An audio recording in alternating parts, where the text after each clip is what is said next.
যেদিকে চোখ যায় সবুজ পাহাড় আর পাদদেশে কিছু ঘরবাড়ি আর লবণের ঘের। প্রাচীন পদ্ধতিতে লবণ চাষ করে শুধু জীবিকা নির্বাহ না, ঐতিহ্যকেও ধরে রেখেছেন এই স্থানীয়রা।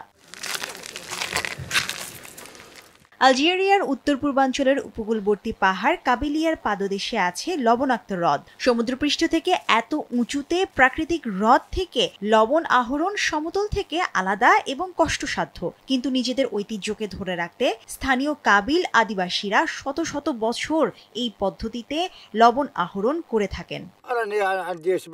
২৭ বছর ধরে আমি এই কাজ করে আসছি। আমাদের পূর্বপুরুষ এই ঐতিহ্য আমাদের হাতে তুলে দিয়ে গেছেন। একে ধারণ করা আমাদের দায়িত্ব না, আশীর্বাদও। হ্রদ থেকে পানি নিয়ে নির্দিষ্ট ঘেরে রেখে তাকে সূর্যালোকে শুকানো হয়। পানি সম্পূর্ণ শুকিয়ে গেলে নিচে পড়ে থাকে সাদা স্ফটিকের মতো লবণের দলা, আর তাই চেঁচে নিয়ে জড়ো করেন চাষিরা। এরপর ময়লা সরাতে স্ফটিকগুলোকে পরিষ্কার করা হয়। বর্তমানে মোরগজাত লবণ সহজলভ্য হলেও আলজেরিয়ার কাবিলিয়া পাহাড়ের লবণের বেশ ভালো চাহিদা আছে। শুধুমাত্র লবণ আহরণের পদ্ধতি এবং লবণ কিনতে প্রতি বছর অসংখ্য পর্যটক এবং ক্রেতা এই অঞ্চলে আসেন। এটা আমাদের শত শত বছরের প্রথা, সংস্কৃতি। আমি পাশের গ্রাম থেকে এখানে এসেছি শুধু এই লবণ কিনতে।